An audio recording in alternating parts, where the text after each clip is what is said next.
किसी यसु के बाबरकत और जलाली नाम में आप सबकी सलामती हो। मैं खुदा का शुक्रगुजार हूँ कि उसने आज फिर ये मौका बख्शा कि मैं और आप सब उसके घर में आ सकें। गो के काफ़ी बारिश हो रही थी, अभी तक आई थिंक कि बारिश हो रही है, लेकिन आप सब खुदा के कलाम की भूख और प्यास रखते हुए यहाँ पर आए हैं। खुदा की हम सताइश करने के लिए आए हैं। खुदा इसका अजर हम सबको अता करेगा। जब तक संडे स्कूल के बच्चे संडे स्कूल के लिए जा रहे हैं, थोड़ा सा ब्रेन एक्सरसाइज कर लें, थोड़े से दिमाग तेज़ कर लें।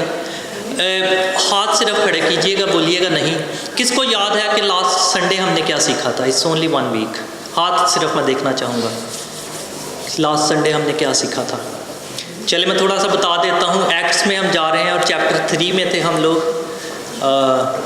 जन्म के लंगड़े को शिफा मिली थी, याद आ गया जी? हाँ जी, पतरस ने उसको कहा था कि सोना चांदी हमारे पास है नहीं। आपको अब याद आ गया है। कोई एक छोटी बात, फिर से हाथ देखना चाहूँगा, कोई एक छोटी बात जो आपने अपनी ज़िंदगी में इससे सीखी। कोई एक छोटी ऐसी बात जो आपको याद रह गई, जो आपको फ्यूचर में भी याद रहेगी। कोई एक ऐसी छोटी बात। जी David, thank you so much. कोशिश किया करें कि कोई एक छोटी बात आपके अंदर जो बस जाए।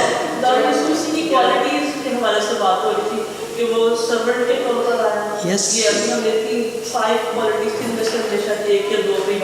एग्जैक्टली। तो लिखा है कि खुदा के कलाम को कसरत से अपने दिलों में बसने दो। कसरत से ये हमारे दिलों के अंदर होगा, हमारे जहनों में होगा, तो फिर हम खुदा के कलाम को याद रखेंगे, हमें ज़्यादा याद रहेगा। उसके रेफरेंसेस हमें याद रखेंगे, उनको रिपीट करें, दूसरों के साथ बात करें, शेयर करें, और कोई एक ऐसा छोटा पॉइंट ज़रूर ले जाइए। और आज फिर मैं आपसे रिक्वेस्ट करूँगा कि इस सरमन के हवाला से कोई एक ऐसी बात छोटी जो आपकी ज़िंदगियों में याद रह जाए आपको। आज का जो टॉपिक है, it's about the tendency of sin, कि किस तरह से हमारे बदन के अंदर, हमारी ज़िंदगियों के अंदर टेंडेंसी है सिन करने की। उसके हवाला से बात करूँगा। कोशिश मैंने की कि मैं इसको बहुत मुख्तसर कर दूँ, सिर्फ 2 एग्जांपल्स यूज़ करूँगा ताकि कोई एक ऐसी बात छोटी आपको याद रह जाए, इंस्टेड कि मैं लंबी बात करूँ और फिर उसमें से कुछ भी याद ना रहे। तो I will just give 2 examples. बादशाहों की कहानी आज आपको फिर से सुनाऊंगा। हम सब बचपन में बादशाहों की कहानियाँ और रानियों की कहानियाँ सुनते आए हैं, शहजादियों की। बादशाहों की 2 बादशाहों की कहानी आपको सुनाऊंगा। आपको पहले भी आती होंगी, सिर्फ उनकी ज़िंदगियों से हम थोड़ा सा सीखेंगे कि टेंडेंसी ऑफ सिन। और फिर अभी हमने गीत भी जब गाए, तो आई होप कि आपने वर्शिप भी इंजॉय की। वर्शिप जब हम करते हैं तो इट्स ऑलवेज एक चीज़ के बहुत सारे मीनिंग्स होते हैं। मैं बाज़ औक़ात जब सरमन तैयार करता हूँ तो किसी एक गीत के हवाला से मैं पूरा सरमन को तैयार कर लेता हूँ। उसके अंदर जब किसी ने गीत तैयार किया तो उसने भी उसके अंदर एक सीक्वेंस रखा, और जब हम वर्शिप करते हैं तो उसके अंदर भी एक सीक्वेंस होता है।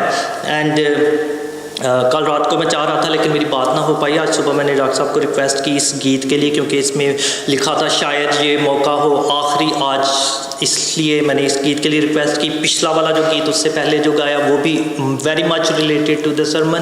Thank you so much. ये खुदा के प्लान होते हैं, तो कोशिश करेंगे कि हम जल्द, मैं ज़्यादा टाइम ना लूँ और इसको सीखें, और कोई ऐसी बात जो आपकी ज़िंदगी में आज असर करे उसको याद रखिएगा। आज यहाँ से अपने साथ ले जाइएगा। मेरे साथ देखिएगा 1 जॉन चैप्टर 3 और उसकी वर्स 9 में लिखा है, जो कोई खुदा से पैदा हुआ है वो गुनाह नहीं करता, क्योंकि उसका तुख़म उसमें बना रहता है, बल्कि वो गुनाह कर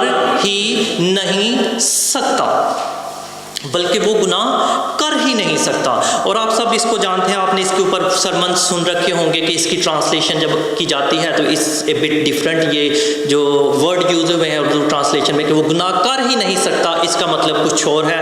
इंग्लिश ट्रांसलेशन में जब हम इसको देखते हैं तो वो ज़रा ज़्यादा वाजे कर देता है। उसमें लिखा है, no one who is born of God will continue to sin, he will not continue to sin. वो गुनाह करता नहीं रहता। जो ट्रांसलेशन हुई है, जो वो गुनाह कर ही नहीं सकता, एक्चुअली उसकी ट्रांसलेशन होनी चाहिए थी, वो गुनाह करता नहीं रहता। वो गुनाह को छोड़ देता है। फिर यहाँ पर बात आ जाती है कि जी गुनाह फिर भी सरजद होते हैं, उसके लिए पॉल बड़ा अच्छा डिफाइन करता है। वो कहता है कि जिस अच्छाई की, जो अच्छी बात करने का मैं इरादा करता हूँ वो मुझसे हो नहीं पाती, और जो गुनाह मैं सोचता भी नहीं मुझसे सरजद हो जाता है। Because we have tendency of sin, हमारे अंदर ये टेंडेंसी है, इसकी वजह से ये हो जाता है, लेकिन हम उसका इरादा नहीं करते। और जब हम उसका इरादा नहीं करते और जब वो हो जाता है, उसके लिए खुदा भी फिर हमें मुआफ़ कर देता है, खुदा हमें उससे मुआफ़ी देता है। और कलाम में लिखा है प्रोवर्ब्स चैप्टर 24 और उसकी वर्स 16 में, क्योंकि सादिक 7 बार गिरता है और फिर उठ खड़ा होता है, लेकिन शरीर बला में गिरता और पड़ा ही रहता है। सादिक जो खुदा के साथ चलने वाला है, जो रास्तबाज इंसान है, वो गिर जाता है, उससे हो जाता है, सरजद हो जाता है, लेकिन वो फिर उठ खड़ा होता है। खुदा फिर से उसको उठा खड़ा करता है, फिर से उसको इस्तेमाल करता है।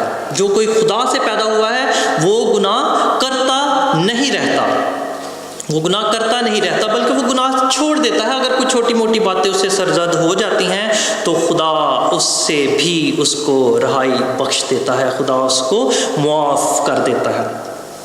मैंने अभी आपसे कहा था कि 2 बादशाहों की कहानी आज आपके सामने पेश करूंगा, सुनाऊंगा। उनमें 2 बादशाह जो हैं, एक है बादशाह नबूकदनेस्सर, जिसको आप बहुत अच्छी तरह से सीख चुके हैं। वेरी रिसेंटली हमने बाइबल स्टडी में डैनियल का मुतालिया किया, जिसमें नबूकदनेस्सर के बारे में सीखा। तो आई होप कि आपको अभी तक उसमें बहुत सारी बातें याद हैं, इसलिए मुझे ज़्यादा उसके बारे में बताना नहीं पड़ेगा।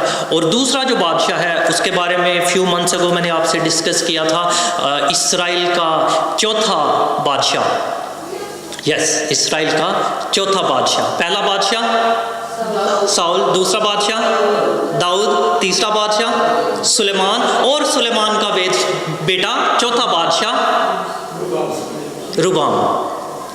और फिर आपको फिर आज बताता चलो, याद होगा आपको कि वो 2 बादशाहों के नाम मिलते जुलते हैं, रुबाम और युरबाम ने उससे टेक ओवर किया।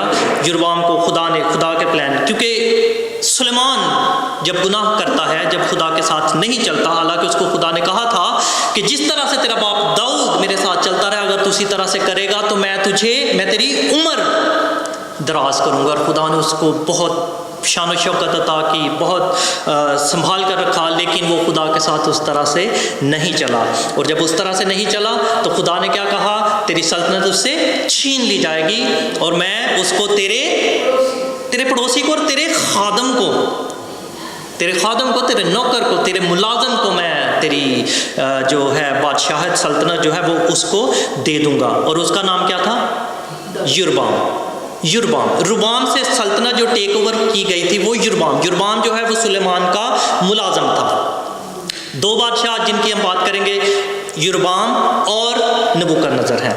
तो युरबाम की बात पहले, क्योंकि उसकी थोड़ी सी बात लंबी है, उसकी बात करता हूँ, फिर उसके बाद क्या हम आज डिस्कस कर रहे हैं, टेंडेंसी ऑफ सिन की टेंडेंसी हमारी बॉडी के अंदर, हमारी ज़िंदगियों के अंदर, हमारे जिस्म के अंदर, और खुदा के मुआके। क्योंकि कलाम में लिखा है कि खुदा किसी का तरफदार नहीं है, खुदा किसी का तरफदार नहीं है। नो वन कैन से कि जी उसके लिए डिफरेंट अपॉर्चुनिटीज़ थी तो इसलिए he is righteous and I did not have those opportunities, that's why I am a sinner. No, खुदा हर एक को बराबर मौके अता करता है, हर किसी को तौबा का मौका उतना ही मुहैया किया जाता है। It is up to us कि हम उस मौके को अवेल करते हैं या उसको जाने देते हैं।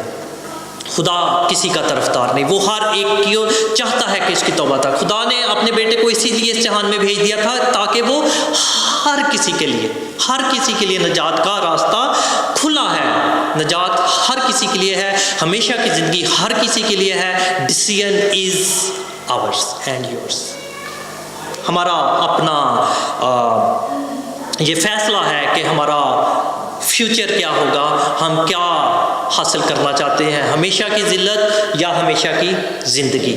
Decision is hours. युरबाम बादशाह का थोड़ा सा मैं आपको बता चलूँ कि वो है कौन था। 1 किंग्स चैप्टर 11 में अगर हम आ जाएं तो वहाँ पर उसका बयान हमें मिलता है। और जो युरबाम जो है वो सरीदा के इफ्राइमी नबात का बेटा, और उसकी माँ का नाम सरोया था, ये उनका बेटा था। और इसका बयान जो है वो 1 किंग्स चैप्टर 11 आगे आप पढ़ते जाएं, वर्स आई थिंक 12 ऑनवर्ड है ये इस तरह से, लेकिन चैप्टर 11 में ये सारा इसका जिक्र है। सरीदा के इफ्राइमी नबात उसके बाप का नाम था, उसका बेटा था, और उसकी माँ का नाम सरोया था।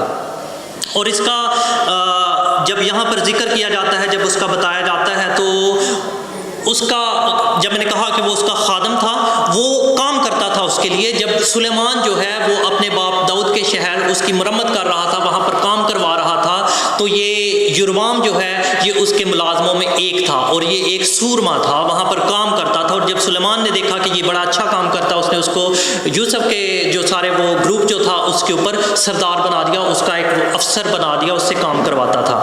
और युरबाम का आगे हमें बयान मिलता है कि युरबाम यरूशलेम से निकलकर जब जा रहा था, जब मैदान में था, तो वहाँ पर उसको सैलानी अखिया नबी जो है वो उसको वहाँ पर राह में मिलता है। जब वो उसको वहाँ राह पर मिलता है, वो दोनों हैं और कोई नहीं है। अखिया नबी जो है वो एक चादर अपने ऊपर, नई चादर ओढ़े हुए जा रहा है, वो उसको युरबाम को वहाँ पर मिलता है, वो उसको रोकता है, उससे बात करता है, और वो अपनी चादर, नई चादर जो है उसको उतारता है, उसको फाड़ता है, उसके 12 टुकड़े कर देता है, और युरबाम को कहता है कि इनमें से 10 टुकड़े उठा ले।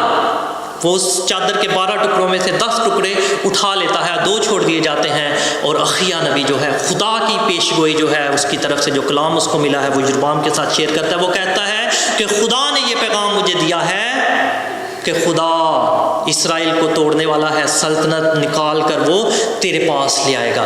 10 कबीले जो हैं वो तुझे अता कर दिए जाएंगे, जिसकी ये निशानी मैंने तुझे दिखाई है कि 10 टुकड़े तूने चुन लिए हैं, 10 कबीले जो हैं वो तुझे दे दिए जाएंगे, तू उन पर सल्तनत करेगा। जो 2 छोड़ दिए गए हैं वो उनके पास रह जाएंगे। वहाँ पर बयान जो है वहाँ पर 1 लिखा है, लेकिन आप सब जानते हैं बखूबी के 12 टुकड़े हैं, तो 12 10 और प्लस 1 11 बनता है, लेकिन चूँकि 12 है 2 टुकड़े हैं। और वो भी आप जानते हैं कि वो जो 2 कबीले थे वो एक हो गए, बिन्यामीनी और यहूदा का कबीला। इसलिए इसको टेक्निकली याद रखिएगा, ये 2 कबीलों की बात की जा रही है। 2 जो हैं वो उसके पास छोड़ दिए जाएंगे, 10 कबीलों की जो सल्तनत है वो तुझे दे दी जाएगी। अब जब सुलेमान जानता है कि ये एक सूरमा है, अखिया नबी ने उसके लिए ये आकर पेश गोई कर दी।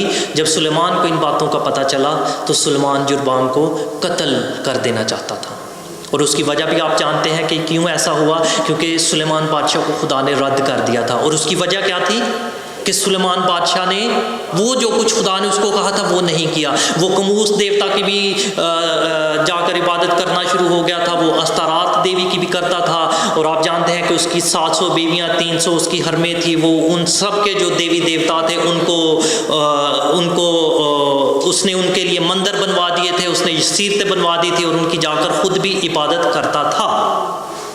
इसलिए खुदा ने उसको रद्द कर दिया, और खुदा ने कहा क्योंकि ये सब कुछ तूने किया है तो अपने बाप दाऊद की तरह नहीं चला, इसलिए सल्तनत तुझसे ले ली जाएगी। लेकिन फिर भी तेरे बाप दाऊद की वजह से मैं तुझसे नहीं छीनूंगा, बल्कि तेरे बेटे से छीनूंगा। ये उसकी बैकग्राउंड थी, ये उसकी वजह थी। अब जब सुलेमान को पता चला कि युरबाम जो है उसको खुदा सल्तनत देने वाला है, तो सुलेमान युरबाम को कत्ल कर देना चाहता है। और बादशाह आप जानते हैं कि ऐसा ही किया करते थे, जब पता चल जाता था कि ये आगे बादशाह हो जाएगा, कत्ल करवा दो ताकि ना रहे बांस और ना बजेगी बांसुरी। जब सुलेमान उसको कत्ल करवा देना चाहता है तो युरबाम छोड़कर वो जगह भाग जाता है मिस्र को, और मिस्र में जाकर रहना शुरू कर देता है। इधर सुलेमान जो है वो अपनी ज़िंदगी गुजार रहा है, और जब सुलेमान मर जाता है तो अब मौका है कि युरबाम वापस आ सकता है।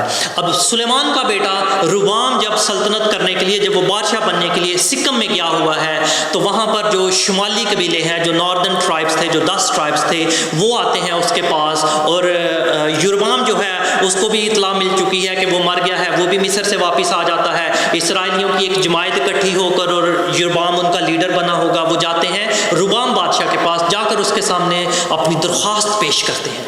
उसको कहते हैं कि बादशाह, तेरे बाप ने हमारे साथ बहुत नाइंसाफ़ी की, उसने हमारे ऊपर बहुत ज़्यादा टैक्स लगा रखा है, बिगाड़ लगा रखा है, तेरी मेहरबानी इसको थोड़ा सा हल्का कर दे, इस जुए को थोड़ा कम कर दे, क्योंकि ये हमारे लिए मुश्किल है। अब रुबाम बादशाह, प्लान खुदा का था, लेकिन उसके लिए मौका था। उसने क्या किया, उसने कहा कि मुझे 3 दिन का वक्त दो, let me think about it, 3 दिन के बाद मेरे पास आना, then I will give my decision. वो चले जाते हैं, वो जाकर सुलेमान बादशाह की जो कैबिनेट थी, जो उसके लोग थे, उनसे मशवरा करता है। वो कहता है कि ये लोग मेरे पास आए हैं, आकर मुझे कहते हैं कि मेरे बाप ने बहुत ज़्यादा टैक्स उन पर लगा रखा था, जुआ हैवी कर रखा था, तो हल्का कर दिया जाए, टैक्स कम कर दिया जाए, तुम मुझे क्या सलाह देते हो? उन्होंने कहा कि बादशाह ये तेरे लिए मौका है, अगर तू आज उनके ऊपर से टैक्स कम कर देता है, हल्का कर देता है उनका जुआ, तो वो तेरे साथ मिले रहेंगे, वो तेरी खिदमत करते रहेंगे। उसने कहा अच्छा ठीक है, करनी तो मेरी अपनी मर्जी है, लेकिन थैंक्स फॉर योर ओपिनियन। फिर उसके बाद वो नौजवान जो उसके साथ बड़े हुए थे, जो यंग कैबिनेट थी, जो उसकी कैबिनेट थी, उसने यही सवाल उनके साथ भी किया। उसने एक मीटिंग कॉल की होगी, उनको बुलाया और उनसे भी यही बताया। उनको भी कहा कि इस्राएली मेरे पास आए हैं, आकर मुझे ये सवाल कर गए हैं कि जी टैक्स कम कर दिया जाए, तो तुम मुझे क्या कहते हो? अब जो यंगस्टर थे उनका डिसीजन फ़र्क था, उनकी ओपिनियन फ़र्क थी। उन्होंने कहा कि बादशाह ये तेरे पास मौका है, तू अपने बाप से भी ज़्यादा सख्त बन जा, तो इनको ज़रा सख्ती के साथ डील कर। और फिर उसको एक मशवरा देकर वो चले गए। बादशाह ने कहा ठीक है। 3 दिन के बाद जब इसराइलियों की जमायत और युरबाम जो है वो वापस आते हैं जवाब लेने के लिए बादशाह के पास, तो वो पूछते हैं बादशाह के तूने क्या डिसाइड किया? उसने कहा यस। उसने कहा हाँ, मेरे बाप ने तुम लोगों के साथ सख्ती की, बहुत ज़्यादा सख्ती की, लेकिन मुझसे सॉफ्टनेस की तवक्को ना करना। मेरी छंगली मेरे बाप की कमर से मोटी है। ये उसने उनको मिसाल दी कि मेरी छंगली जो है वो मेरे बाप की कमर से मोटी है। उसने तुमको कोड़ों से ठीक किया, मैं तुम्हें बिच्छुओं से ठीक करवाऊंगा। उसने अगर इतना टैक्स लगाया है, मैं इससे बढ़कर तुम पर टैक्स लगाऊंगा। And that is final, that's my decision. अब वो उल्टा फिर गए। ये तो वही बात हो गई कि वो नमाजें बख्शवाने गए थे, रोज़े भी गले पड़ गए कि इसने तो कह दिया है कि बहुत ज़्यादा सख्ती होगी, ये माफ़ नहीं करने का, छोड़ने का नहीं है। वापस चले गए और फिर उन्होंने बगावत का सोच लिया। रुबाम बादशाह ने अपना बिगाड़ लेने वाला जब उनके पास भेजा बिगाड़ लेने के लिए, जिसका नाम था अदुराम को जब भेजा टैक्स लेने के लिए, उन्होंने कहा इसको पकड़ कर मारो। उन्होंने उसको कत्ल कर दिया। उन्होंने जो थी बगावत शुरू कर दी। और जब बादशाह को पता चला, अभी वो सिक्किम में था, जब बादशाह को पता चला कि ये वाक़या रूनुमा हुआ है, तो वो समझ गया कि मेरे खिलाफ बगावत हो गई है। वो उठकर भाग गया वापस यरूशलेम को। अब जब वो वहाँ से भाग गया, अब जो ये 10 ट्राइब्स थे, जो नॉर्दर्न कबीले थे, उन्होंने सोचा कि हमारा इसके साथ कोई ताल्लुक नहीं है, हमारा इसमें कोई हिस्सा नहीं है। जब ये हमारे साथ ज़्यादती कर रहा है तो we not gonna take it any more. उन्होंने अपना बादशाह चुन लिया और उनके पास एक सूरमा ऑलरेडी मौजूद था जो आ चुका था, जिसको वो भी बुलाए। उन्होंने रिक्वेस्ट की थी कि तू हमारा लीडर बन, सरदार बन। Behind it was plan of God. खुदा ने उसको ऑलरेडी पेश गोई कर रखी थी, उसका प्लान कर रखा था और कहा था कि तुझे सल्तनत दी जाएगी। 10 कबीलों की सल्तनत जो है वो यरूबाम बादशाह को दे दी गई। ये थी बैकग्राउंड यरूबाम बादशाह की।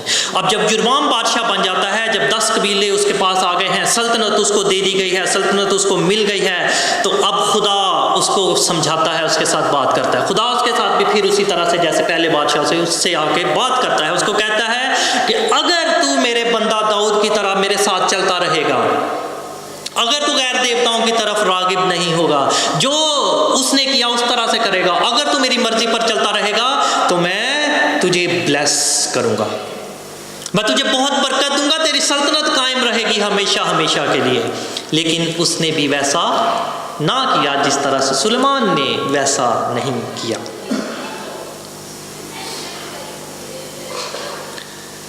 बादशाह बन चुका है, अब उसको सल्तनत मिल चुकी है। और जैसे ही बादशाह कोई बनता है या जो बादशाह होते हैं, उनकी ये कोशिश होती है कि कोई दूसरा बादशाह हमारे ऊपर हमला ना कर दे, वो आकर हमसे सल्तनत ना छीन ले या किसी भी और तरह से। तो इसलिए दूसरे बादशाहों को वो किसी तरह से चाहते हैं कोई बाउंड्रीज लगा दी जाए, रोक दिया जाए। अब इसने भी सोचा, इसको पता था कि इनका दिल उसकी तरफ है, यरूशलेम अभी तक वहाँ पर है, हैकल वहाँ पर है, और वो ईद करने के लिए, जब कुर्बानी करने के लिए उसके दिल में आया कि जब ये कौम वहाँ पर जाएंगे तो कहीं इनका दिल फिर से उसकी तरफ माइल ना हो जाए और ये फिर से मुझे छोड़कर उसके साथ ना मिल जाए। उस बादशाह ने थोड़ा सा सोचा, विकेडली सोचा। उसने कहा कि हैकल वहाँ पर है, ये कुर्बानी करने के लिए वहाँ पर जाते हैं, क्यों ना मैं इस चीज़ को ही स्टॉप कर दूँ। उसने क्या किया, उसने सोने के 2 बछड़े बनवाए और उनको एक दान में, which is up in north, दान में एक को फिट कर दिया, एक को वहाँ पर लगा दिया, दूसरा जो सोने का बछड़ा था उसको मिडलैंड में, उसको बैतेल में नस्ब करवा दिया। और साथ ही उसने अपने लोगों को आकर कहा, उनके साथ थोड़ा हमदर्द हो गया, उनको कहा मुझे पता है कुर्बानी करने के लिए तुम लोगों को यरूशलेम जाना पड़ता है, बहुत दूर है, तुम्हारे लिए मुश्किल होता है, तुम्हारी औकात से बढ़कर है, इसलिए you don't have to go there.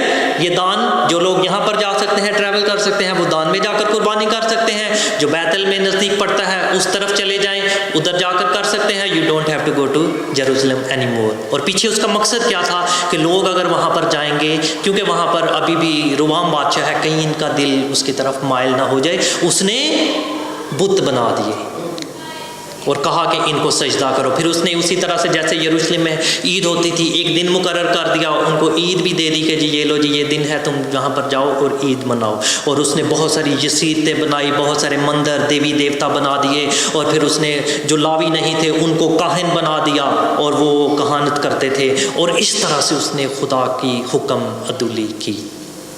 अब ये वो यरोबाम बादशाह है जिसको खुदा ने कहाँ से उठाया और कहाँ पर बिठा दिया, लेकिन वो सिर्फ उस चीज़ को कायम रखने के लिए अपने जहन से सोचकर खुदा के अगेंस्ट चला गया। हालांकि खुदा ने उससे वादा किया था कि अगर तू मेरे कवानीन पर चलता रहेगा तो तू कायम रहेगा। और ये भी बताता चलूँ, यरोबाम बादशाह जो उसने 22 साल इसराइल पर हुकूमत की थी, सल्तनत की थी, उसने ये बड़ा काम कर दिया कि उसने अपने जो थे काहिन बना दिए, मंदिर बना दिए, देवी देवता बना दिए, इस तरह से वो करता था। और फिर उसके बाद 1 किंग्स चैप्टर 12 में एक और वाक़या है, उसको भी देख लेते हैं। मैंने आपसे पहले भी उसका जिक्र किया था, उसकी स्टडी हम कर चुके हैं कि वो कहानत करने के लिए एक जो उसने बनाया हुआ था मज़बा, वहाँ पर जाता है और वहाँ पर वो खुद कहानत करने के लिए वहाँ पर एक नबी उसके पास भेजा जाता है जो उसके पास पैगाम लेकर आता है और वो आकर वहाँ पर उसके लिए पेशगोई करता है।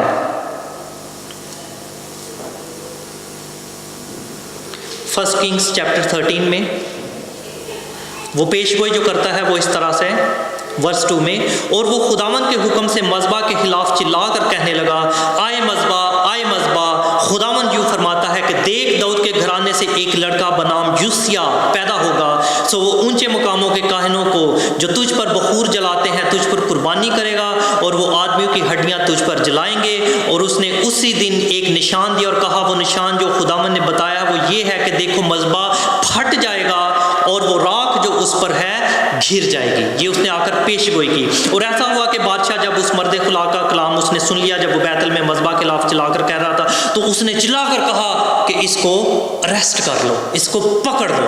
और जो ही उसने ऐसे अपना हाथ बढ़ाकर कहा इसको पकड़ लो, उसका हाथ जो है वो पैरालाइज हो गया, उसका हाथ पैरालाइज हो गया। जैसे ही उसका हाथ पैरालाइज हो गया, उसको पता चल गया कि he is man of God, ये खुदा की तरफ से भेजा गया है। उसने उस नबी से दुआ के लिए दरख्वास्त की, उससे कहा अब मेरे लिए दुआ करके मेरा हाथ बहाल कर दिया जाए। और उसने उसके लिए दुआ की और उसका हाथ बहाल हो गया। अब उसको उस पर पूरे तौर पर यकीन कर लेना चाहिए था कि ये खुदा की तरफ से आया है। मैंने इसको पकड़ने के लिए कहा, इसका हाथ, मेरा हाथ सूख गया, इसने मेरे लिए दुआ की, मेरा हाथ ठीक हो गया। लेकिन फिर भी वो खुदा के सामने नहीं झुका, फिर भी उसने अपने आप को खुदा के सामने हम्बल नहीं किया, बल्कि वो उन चीज़ों को कैरी ऑन करता रहा। He did not humble himself before God. इतना कुछ हो जाने के बाद कि खुदा ने उसको कहाँ से उठाकर कहाँ पर बिठा दिया, उसके सामने इतना बड़ा मौजज़ा रूनुमा हुआ, लेकिन फिर भी वो खुदा के साथ नहीं चलता, फिर भी खुदा के सामने अपने आप को हम्बल नहीं करता।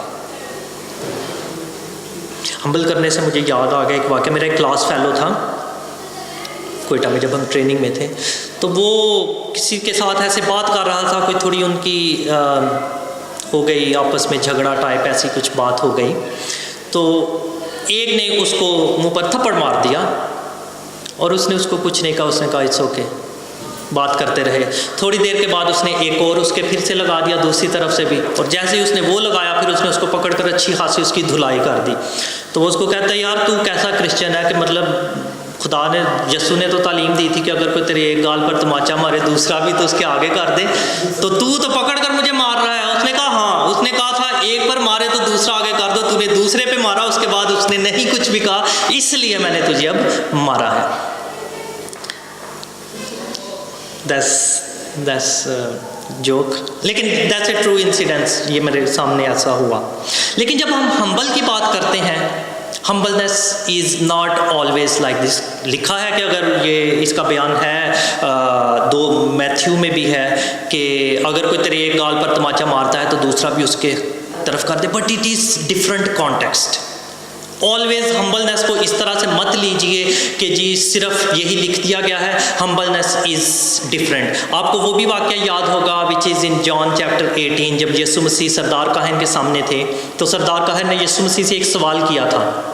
उसने कहा था कि तेरी तालीम और शागिर्दों के बारे में जब उसने सवाल किया, चैप्टर 18 में है आई थिंक, जॉन चैप्टर 18 और वर्स 21-22 के अराउंड है, तो उसने कहा कि तेरे शागिर्दों के बारे में और उसकी तालीम के बारे में सवाल किया। और जब यीशु ने कहा कि मैं तो खुलेआम तालीम देता रहा हूँ, सारा कुछ मैं करता रहूँ और आज तू मुझे इसके बारे में सवाल करता है, तो एक प्यादे ने क्या किया, उसने कहा तू सरदार काहन को ऐसे जवाब देता है, और उसने यीशु के मुँह पर तमाचा मारा। अब यीशु ने वहाँ पर क्या किया था, याद है आपको?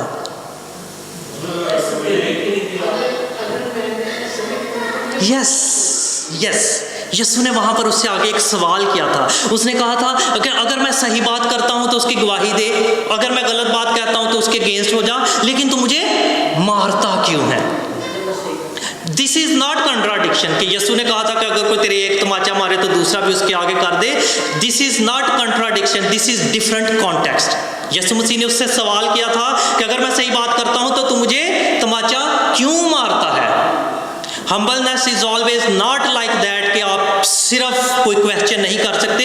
If something is going wrong you have full right to ask why this is happening. और जब वहां पर जो बात की गई है that is against revenge. Revenge is different and this is different. Humbleness is not like that कि जी आप पूछ नहीं सकते if anything is going wrong, if somebody is troubling you, if you are doing good, somebody is troubling you or making you trouble, you can ask why are you doing this. This is not breach of humbleness. Christians are meek, not weak. Exactly, Christians are meek, not weak. It is you need to choose, you need to decide what is the situation. So coming back to our point, युरबाम जो था उसने खुदा के सामने खुद को humble नहीं किया। कितनी अपॉर्चुनिटीज़ थी उसके पास, 22 साल वो हुकूमत करता रहा। फिर उसके बाद क्या होता है कि युरबाम का बेटा जो है वो बहुत ज़्यादा बीमार हो जाता है। युरबाम का जब बेटा बीमार हो जाता है तो वो उसको याद आता है कि अखिया नबी जो है जिसने मेरे लिए पेशगोई की थी, ही इज़ स्टिल देयर सैला में। वो अपनी बीवी को कहता है कि तू उस नबी के पास जा। I am feeling very hungry, I don't know why. मैं थोड़े से ये खा लूँ, I think you don't mind. या thank you, it's very nice. I know it's not appropriate but sometime you have to.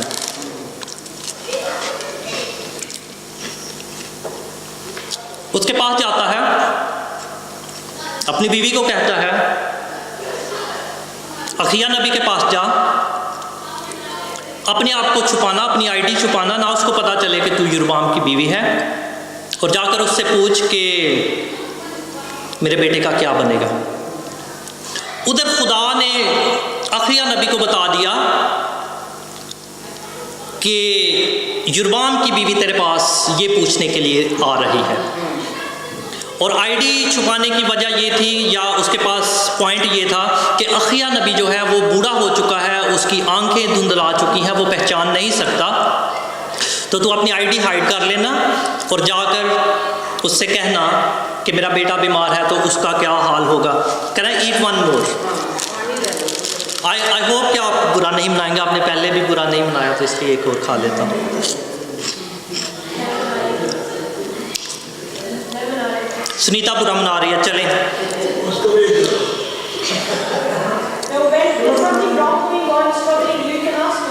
She is doing right thing and I wanted that. Thank you so much.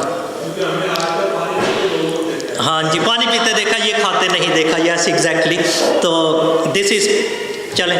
तो सिर्फ एक शख्स ने अभी तक कहा कि I mind and I don't care about it. Carry on. अच्छा, वो आईडी हाइड करने के लिए जाती है। खुदा ने ऑलरेडी उसको प्लान दे दिया वो वहाँ पर गई तो जैसे ही वो एंटर हुई, अखिया नबी ने कहा, तू अपने आप को क्यों छुपाती है? मुझे खुदा ने बता दिया है कि तू मेरे पास आ रही है अपने बेटे का हाल पूछने के लिए, और मैं ऑलरेडी तेरे पास आ रहा हूँ खुदा का सख्त कलाम लेकर कि तेरा बेटा मर जाएगा। और ना सिर्फ तेरा बेटा मरेगा, बल्कि यरबाम के लिए खुदा का पैगाम है कि उसकी पूरी नस्ल जो है वो तबाह कर दी जाएगी। और ना सिर्फ तबाह कर दी जाएगी, जो भी उसकी नस्ल में जो शहर में मरेंगे उनकी लाशें कुत्ते खाएंगे, और जो मैदान में मरेंगे उनको हवा के परिंदे आकर चट कर जाएंगे। This is the word of God for you. हाँ जी। और उसने कहा कि ये कब होगा? ये अभी होगा। तो जैसे ही वापस जाएगी ये होगा। और वो जैसे ही वहाँ पर गई, वो लड़का मर गया, और वो ओनली लड़का था जिसका जनाजा हुआ, जिसको कब्र नसीब हुई, और बाकी उसके बाद जो थे वो खुदा का कलाम उसी तरह से पूरा हुआ कि जो मैदान में मरे उनकी लाशों को हवा के परिंदे चट कर गए, और जो शहर में थे उनकी लाशों को कुत्तों ने खा लिया। This is the word of God. कितने उसके पास मौके थे? मैनी। कितने साल उसने हुकूमत की? 22 साल। 22 साल उसके पास चांसेस थे, अपॉर्चुनिटीज़ थी। उसके बाद वो मज़बा पर जब खुदा का खादिम, जब नबी उसके पास आया था, जब उसने पेशगोई की थी, जब उसका हाथ पैरालाइज हो गया था, जब उसका हाथ सूख गया था, जब उसका हाथ बहाल कर दिया गया था, उसको चाहिए था कि वो तब भी अपने आप को खुदा के सामने हम्बल कर लेता, लेकिन उसने ऐसा नहीं किया, और एंड जो था रिजल्ट वो उसके खिलाफ हो गया। That's what I am talking about today. Tendency of sin. कितने मौके थे? मैंने बात शुरू में की थी कि हमने गीत में गाया था कि शायद ये आखिरी मौका होगा। We never know कि कौन सा मौका हमारे लिए आखिरी है। आखिरी मौके से मुझे याद आया, एक और खा लो, एक और, सिर्फ एक और रह गया है।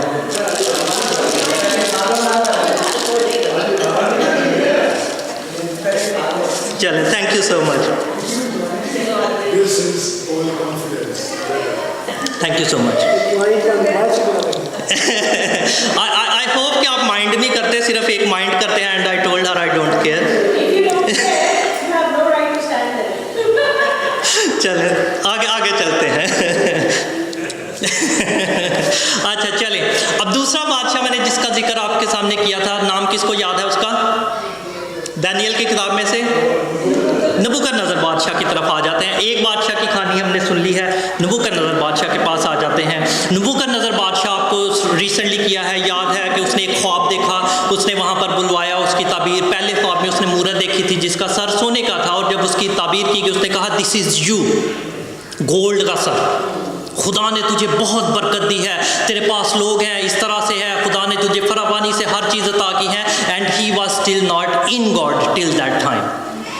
फिर वो बात ख़त्म हो गई। उसके बाद उसने एक और ख्वाब देखा, दूसरा ख्वाब देखा, और वो दूसरा ख्वाब उसने जब देखा, फिर उसने अपने पास बुलवाया कि जी आके इस ख्वाब की ताबीर की जाए। और दूसरा जब ख्वाब किया गया, देखा गया, उसमें भी उसकी ब्लेसिंग के बारे में कि वो एक बहुत बड़ा दरख्त था, वो बड़ा, उसकी टहनियाँ बड़ी, और उसके बहुत पत्ते निकले, फूल निकले, वहाँ पर परिंदे आते थे, वो वहाँ पर बसेरा करते थे, उसके नीचे जो थे चरिंद परिंद वो वहाँ पर आकर खाते थे। तो दिस इज़ यू कि खुदा ने इस कदर तुझे ब्लेस कर रखा है। लेकिन तो भी ऐसा होगा, एक वक्त आएगा, क्योंकि उसकी जड़ें काट दी गई थी, उसका बकिया रखा गया था। This is you, this is prediction for you कि तेरे साथ ऐसा होने वाला है। और फिर उसके बाद उसको हंका दिया गया, उसको बैल की तरह जंगल में छोड़ दिया गया, जहाँ पर वो 7 साल रहा। 7 दौर उस पर गुजर गए, उसके नाखून बढ़ गए, उसके बाल बढ़ गए, वो जानवरों की तरह घास खाया करता था। लेकिन 7 साल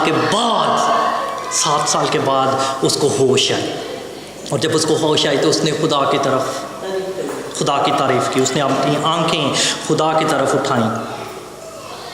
और दानियल चैप्टर 4 में लिखा है, और इन अयाम के गुजरने के बाद मैं नबूकदनेस्सर ने आसमान की तरफ आंखें उठाईं, और मेरी अक्ल मुझ में फिर आई, और मैंने हक ताला का शुक्र किया, और उसमें हय्युल क़य्यूम की हम्द व सना की, जिसकी सल्तनत अब्दी और जिसकी ममलकत पुश्त दर पुश्त रहती है।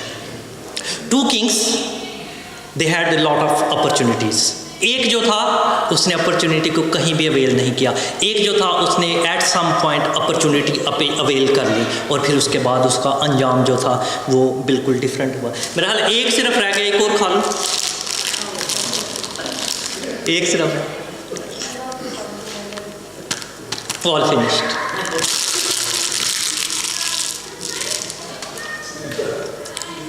I just wanted to explain something. This packet is our life. हमारी ज़िंदगी है। Sometimes हमें बड़ी शिद्दत के साथ you just want to do something and you do that. एक दफ़ा कर लेते हैं, फिर उसके बाद कुछ अरसे के बाद आप दोबारा करना चाहते हैं and you do that again. फिर आप तीसरी दफ़ा करते हैं, फिर आपके जहन में होता है मैंने पहले भी तो ये किया था, I can do it again. जब मैंने आपको कहा I'm sorry, I didn't want to hurt you, लेकिन that was my plan. उसने कहा कि I do mind. बाज़ औक़ात हमें बताया जाता है कि yes you don't have to, we do mind, लेकिन हम कहते हैं we don't care about you. It's okay, I will carry on. और हम उस वक्त तक करते रहते हैं जब तक कि खाली हो जाता है। एक दिन एक वक्त आता है जब हमारी ज़िंदगी ख़त्म हो जाती है, उसके बाद आगे हमारे पास मज़ीद मौका नहीं है। That's the last opportunity which we have already availed. हमारी ज़िंदगी भी बिल्कुल इसी तरह से है। हमें मौके खुदा देता है। दो बादशाहों की मैंने डिफरेंट स्टोरीज आपको सुनाई, दोनों को मौके मिले।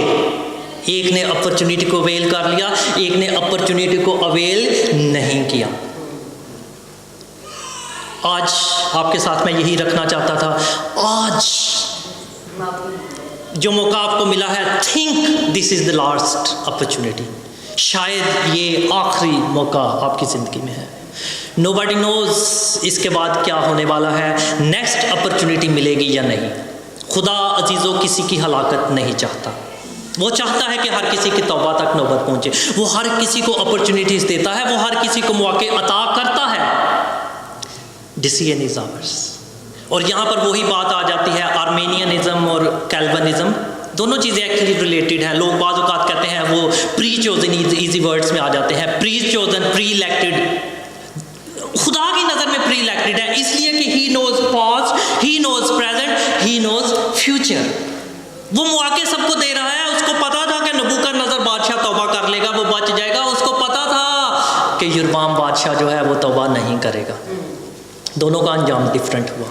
वो बुराई में जाकर उसके बाद तकलीफ उठाकर, परेशानी उठाकर, बहुत बुरा वक्त गुजारकर फिर उसके बाद बहाल कर दिया। इसके पास उस तरह से बुराई का वक्त नहीं आया, उस तरह से उसके ऊपर ज़िल्लत नहीं आई, लेकिन वो फिर भी खुदा के पास वापस नहीं आया। और दोनों का अंजाम जो है वो डिफरेंट हो गया था। इसलिए अजीज़ों, take this today, this might be your last opportunity. आज अपने आप को खुदा के सामने हम्बल कर दें कि शायद ये आखिरी मौका है। आज अपनी ज़िंदगी खुदा को दे दें, अपना दिल खुदा के सामने खोल दें। आज व्हाटएवर इज़ टुडे। वो जैसे साम 95 में लिखा है, हम उसको गाते भी हैं कि जियाज दे दिन सब सुनते हो आवाज़ यहोवा दी। अगर आज खुदा की आवाज़ सुन रहे हैं, अपना दिल सख्त ना करें, अपना दिल सख्त मत करें। आज अगर खुदा ने आपको मौका दे दिया है तो इसको, अपॉर्चुनिटी को ले लीजिए। और ये टेंडेंसी हमारे साथ रहेगी कि जब हम एक दफ़ा कर लेते हैं फिर हम उसको दूसरी दफ़ा कर सकते हैं। कोई हमें नहीं मना करेगा, पहले भी तो किया था, ऐसा ही कुछ नहीं हुआ, कुछ नहीं होएगा, देखी जाएगी। आपको कोई मना करने आता है, आप दिल में सोचते हैं आई डोंट केयर अबाउट यू, मैंने यही करना है, लीव मी अलोन, और उस तरह से हम करते चले जाते हैं। और एक टाइम आता है व्हेन अपॉर्चुनिटीज़ आर फिनिश्ड। सो खुदा हम सबको आज इस कलाम के वसीला से बरकत बख्शे। अपने साथ आज ये बात याद रखिएगा, ले जाइएगा, छोटी सी बात सिर्फ ले जाइएगा कि शायद हमारे पास बहुत ज़्यादा मौके नहीं हैं। What ever opportunity you have today, you might it not have tomorrow. इसी कलाम के साथ बंद करते हैं, छोटी सी एक दुआ कर लेते हैं, फिर उसके बाद कैरी ऑन करेंगे। बहरोबर के खालिक और मालिक, मैं तेरा शुक्र अदा करता हूँ कि तू प्यार करता है, तो मुझसे प्यार करता है, तो इस कांग्रीगेशन से प्यार करता है, तो हम सब से प्यार करता है। उसी प्यार और मोहब्बत की खातिर तूने अपने बेटे यीशु को इस जहान में भेज दिया ताकि जो कोई उस पर ईमान लाए हलाक ना हो बल्कि हमेशा की ज़िंदगी पाए। आए खुदा बाप, हम हमेशा की ज़िंदगी पाना चाहते हैं। हम तेरे सामने अपने आप को रख देते हैं। हम आए खुदावंद अपने सारे गुनाहों का इकरार करते हैं और आए खुदावंद हम अपने गुनाहों से तौबा करते हैं। और आए खुदावंद हम तेरे सामने ये भी रखते हैं कि टेंडेंसी हमारे अंदर बहुत ज़्यादा है गुनाह करने की। तू जानता है कि हम कमज़ोर हैं, लेकिन आए खुदावंद हम तेरे सामने अपने आप को रखते हैं। हम अपने आप को तेरे सामने झुका देते हैं। हम अपने आप को तेरे सामने हम्बल करते हैं। हम चाहते हैं कि तू हम में आ जा, तू हमारे दिलों के अंदर आ जा, तू हमारी ज़िंदगियों में आ जा, तू हमारे साथ सुकूनत कर। तेरे कलाम को अपने दिल में रख लेते हैं ताकि खुदावंदा हम तेरे खिलाफ गुनाह ना करें, ताकि हम तेरी मर्जी को पूरा कर सकें। वो सारे काम जो तू चाहता है हम करें, वो हम करने वाले बन जाएं। ऐ खुदा बाप, तू आज हमारी ज़िंदगियों में आ, तू हमारी ज़िंदगियों में काम कर, तू आज हमारी तौबा को कबूल कर। और तू आए खुदावंदा आइंदा को हमें संभाल, ताकि आए खुदावंदा हम किसी गुनाह का इरादा ना करें। लेकिन आए खुदावंदा अगर कोई हमसे भूल चूक हो जाती है तो हमारा ईमान है कि तुम्हें मुआफ़ करने पर कादिर और जलाली है। यीशु मसीह के जलाली नाम में आमीन।